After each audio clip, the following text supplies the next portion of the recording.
এখন আমি চলে এসেছি রান্নাঘরে। আজকে আপনাদের দেখাবো পুরো ভেতরে পুর দেওয়া ইডলি। তো পুর দেওয়া ইডলি আমি কীভাবে পুরটা দিচ্ছি, মানে ভেতরে স্টাফিংটা কী রকম দেবো, কীভাবে কী মশলা করলাম, সমস্তটাই আপনাদেরকে সাথে নিয়ে থাকবো রান্নাঘরে, দেখে নেবেন যে খুব টেস্টি হবে দেখতে, মানে খেতেও খুব সুন্দর হবে, দেখতেও খুব সুন্দর হবে। আর আমি যা চালকে ভিজিয়ে রেখেছিলাম, ভিজিয়ে আমি মিক্সিতে বেটে নিয়েছি। এই যে দেখুন, এখানে মিক্সিতে বেটে রেখেছি। আর এটা আমি গতকাল চালগুলোকে ভিজিয়ে বেটে আর রেখে দিয়েছিলাম, তো বেশ সুন্দর নরম মানে হয়ে গেছে। তো এটা দিয়ে আমি করব, রেখেছি এখানে। আর এখানে বাকি সবজিটা যেটা ভেতরে স্টাফিং দেবো সেটা দেখাবো। তো সাথে থেকে সমস্তটাই দেখে নিন। ইডলি যেটা আমি করব খুব সুন্দর হবে খেতে। আর আমি যে সাম্বারটা তৈরি করেছি সেটা তো এর আগে আপনাদের দেখিয়েছি, তবে আজকে আর বলে দেবো মুখে, দেখাবো না, তাহলে ভিডিওটা অনেক বড় হয়ে যায়। তো সাথে থাকুন, দেখে নিন বাকি রান্না। এখানে ফুলকপি আমি গরম জলে ধুয়ে রেডি করে রেখেছি। আর আলুগুলোকে এইভাবে একটু সেদ্ধ করে নিয়েছি। দিয়ে দেখুন জল নেই একদম। এগুলোকে আমি তেল দিয়েছি, তেলের মধ্যে এগুলোকে আমি দিয়ে দেবো ফুলকপি আর আলু। দিয়ে দিলাম ফুলকপি আর আলু। আলুগুলোকে সামান্য একটুখানি জলে সেদ্ধ করে নিয়েছি। আর ফুলকপিগুলো খুব ছোট ছোট করে কাটা হয়েছে, তো খুব একটা সময় লাগবে না, এগুলো ভাজার মধ্যে দিয়ে এগুলো সেদ্ধ হয়ে যাবে। আর এগুলোকে একদম সে আলু ভাতের মতো করে মাখা যাবে না, যাতে একটু মুখে লাগে সেই রকম। দিয়ে দিচ্ছি পরিমাণ মতো নুন। নুন দিয়ে দিলে আরও তাড়াতাড়ি ভাজাও হবে, মানে সাথে সাথে সেদ্ধও হয়ে যাবে। দিয়ে দিলাম হলুদ একটু সামান্য। দিয়ে এগুলোকে দেখুন মেশানোও হবে, ভাজাও হবে। দিয়ে এগুলোকে ভালো করে এভাবে মিশিয়ে নিতে হবে। আর এখানে আমি ধনেপাতা আর মটরশুঁটি, মানে কড়াইশুঁটি, আমি একটুখানি পালস মোডে এগুলোকে ঘুরিয়ে নিয়েছি মিক্সিতে। খুব মিহি করে বেটে নিলে, প্লেন করে, তাহলে এটা ভালো লাগবে না, ধনেপাতার বা কোনো রকম একটা বাটার মতো লাগবে। তার জন্য এইভাবে বেটে নিতে হবে, যাতে মুখে বেশ ভালো লাগে। দিয়ে এগুলোকে সব ভালো করে আমি এখন মিশিয়ে নেব। আমি ঢাকা খুলে নিয়েছি। তারপর দেখুন আমি একটুখানি এটাকে ভেঙে নেব। আবার বেশি বড় বড়ও থাকা যাবে না পিসগুলো, তাহলে কিন্তু সেগুলোকেও ঢেকে দেওয়া যাবে না। দিয়ে দেবো একটুখানি আরও ধনেপাতা। এই ধনেপাতার জন্যই কিন্তু এই ইডলির স্বাদটা কিন্তু খুব ভালো হবে। দেখুন একটু মটরশুঁটির সাথে আমি একটুখানি ধনেপাতা বাটা দিয়েছি, আবার একটু ছোটো ছোটো করে কেটে নিয়ে একটু কচি কচি ধনেপাতাগুলো যেগুলো সেগুলো দিয়েছি। আচ্ছা, নুনটা দেখে দেবেন নুন কীরকম হয়েছে। দিয়ে পুরো এটাকে ঠান্ডা করে নিতে হবে। এই যেটাকে খুব সুন্দর দেখুন আমার এগুলোকে ভাঙা হয়ে গেছে একদম, মানে কি বলবো, মসৃণ করে নিইনি, একটুখানি আছে, এগুলো দেখলে বুঝতে পারছেন। এই যে দেখুন এইরকম থাকবে, যাতে যখন খাওয়া হবে ইডলির ভেতরে থাকবে, তখন কিন্তু এটা খেতে সুন্দর লাগবে, দেখতেও ভালো লাগবে আর খেতেও ভালো লাগবে। আমি এইভাবে দেখুন অল্প একটুখানি করে নিয়ে নেব, ঠিক এইভাবে নিয়ে আর এইভাবে চ্যাপটা করে নেব। এই যে দেখুন, তো আপনারাও এইভাবে সবগুলোকে করে নেবেন সাইজ মতো যেরকম হবে। এই যে দেখুন, আর এইভাবে একবার পুর দেওয়া, আমি যেভাবে পুরটা তৈরি করলাম একবার তৈরি করে এভাবে দেখুন, তৈরি করতেও ভালো লাগবে আর বাড়ির পরিবারের সকলে খেয়েও কিন্তু খুব খুশি হবে। আমি এখানে দিয়ে দেবো সামান্য অল্প একটুখানি খাবার সোডা, একটুখানি নুন। এই নুনটা আপনারা আন্দাজ বুঝে একটু দেখে নেবেন, দেখে নিয়ে দেবেন, কারণ আমি যে পুরটা তৈরি করেছি দেখুন এইভাবে আমি করে নিয়েছি গোল গোল করে, তো এটার মধ্যে নুন আছে। আর এটা দিয়ে ফাটিয়ে নিয়ে তারপরে দেখবেন যে নুনটা ঠিক আছে কিনা।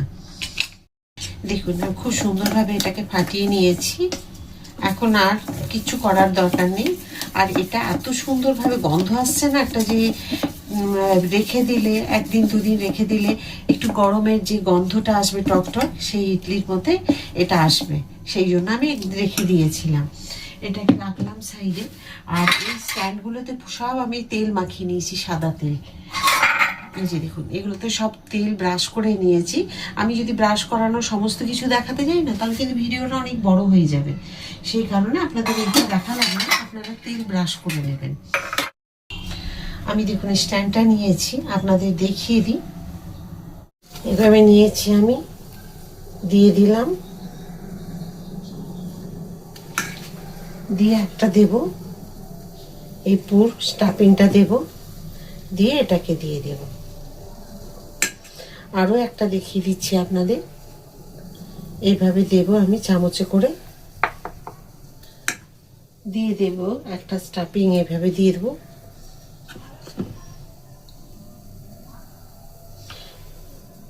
খুব সহজ, আর খেতে কিন্তু দারুণ লাগবে, আর দেখতেও সুন্দর লাগবে। দেখুন আমি স্ট্যান্ডের মধ্যে এগুলো সব বসিয়ে দিয়েছি, আর এখানে দিয়ে দিয়েছি, গরম হয়ে মানে একদম ধোঁয়া উঠছে।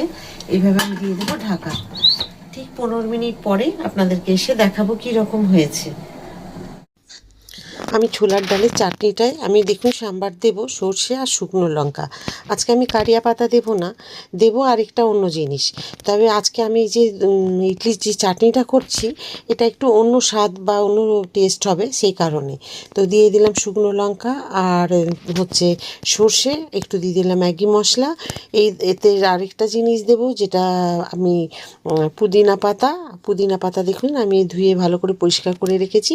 একটু মানে এর স্বাদটা বা টেস্টটা চেঞ্জ করার জন্য আমি এভাবে করছি। খুব ভালো করে মিশিয়ে নিচ্ছি, আর পরিমাণ মতো দিয়ে দিতে হবে নুন, আর এখানে লেবুর রস দিতে পারেন, কিন্তু তেঁতুল এসব কিছু দেবেন না। একবার অবশ্যই তৈরি করে খেয়ে দেখুন চাটনিটা। গ্যাস বন্ধ করে দিয়েছি, 20 মিনিট তো হয়ে গেছে, আর এটা মোটামুটি 15 মিনিট রাখলেই হয়ে যায়। তো যাই হোক, আমি এখানে তো সমস্ত কিছু রেডি করে রেখেছি, একবার দেখে নিই ইডলিগুলো কেমন হয়েছে।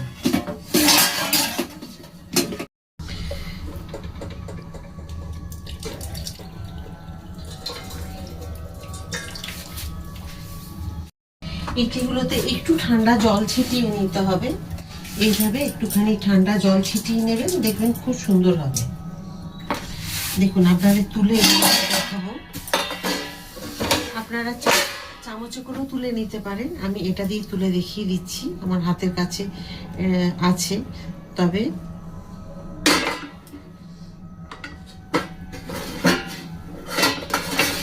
দেখুন কি সুন্দর হয়েছে, তবে একটু ঠান্ডা হয়ে তুললে ভালো। আর দেখুন দেখতে কি সুন্দর হয়েছে, দেখতে পাচ্ছেন? আর তোলা মানে কোনো অসুবিধে নেই, এই যে দেখুন।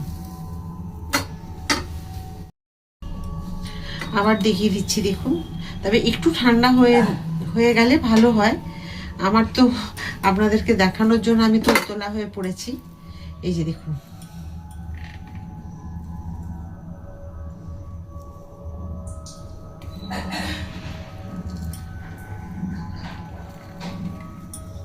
দেখুন দেখেছেন কি সুন্দর হয়েছে, দেখুন ইডলিগুলো কি সুন্দর হয়েছে। কেউ বলবে এর ভিতর পুর দেওয়া আছে, স্টাফিং দেওয়া আছে, কি সুন্দর নরম হয়েছে, আর দেখতে তো সুন্দর হয়েইছে, আপনারা দেখলেই বুঝতে পারছেন। এগুলো যত ঠান্ডা হয় তত কিন্তু আরও সুন্দর হবে। তো এখন তো খুব গরম আছে, আপনারা যারা ইডলি তৈরি করেন বা ইডলি খান আপনারা জানেন, গরম অবস্থায় কিন্তু একটু চিটচিটে লাগে, তারপর কিন্তু ঠিক হয়ে যায়। দেখুন আমি একদম রেডি, নিয়েছি ধনেপাতার চাটনি, আর নিয়েছি 4টে ইডলি, আর দিয়েছি এখানে যে ছোলার ডাল দিয়ে যে সাম্বারটা তৈরি হয়, মানে চাটনিটা তৈরি হয় সেইটা। তো এর সাথে আপনারা পুদিনা পাতার চাটনিও নিতে পারেন, এখন পুদিনা পাতা খুব বাজারে পাওয়া যাচ্ছে। তো যে চাটনিটা আপনাদের ভালো লাগবে, যে সাম্বার আজকে আপনাদের দেখাইনি, যেটা ডাল দিয়ে, মসুর ডাল দিয়ে, সজনে ডাঁটা এইসব দিয়ে সাম্বার, একদিন আপনাদের দেখাবো, ওটা সবজি দিয়ে সাম্বার তৈরি হয়। আর আজকে আমি শুধু মানে দেখিয়েছি ধনেপাতার চাটনি, আর দেখিয়েছি ছোলার ডালের যে চাটনিটা সেটা।